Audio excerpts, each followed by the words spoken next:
بسم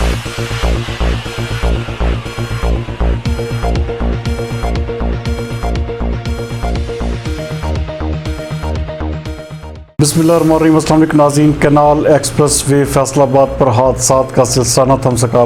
آج بھی واپڈا سٹی ہاؤسنگ اسکیم کے بالکل سامنے ایک کار اور موٹر سائیکل کے درمیان خوفناک تصادم ہوا، جس کے نتیجے میں ایک نوجوان جاں بحق جبکہ 3 شدید زخمی ہو گئے۔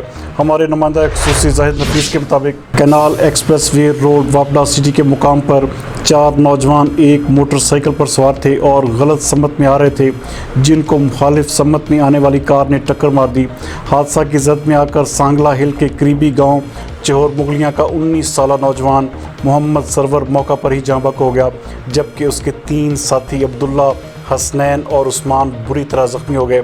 واقعے کی اطلاع ملتے ہی ریسکیو 1122 اور مقامی تھانہ چک جمرہ کی پولیس موقع پر پہنچ گئی اور ضروری قانونی کارروائی کا آغاز کر دیا گیا۔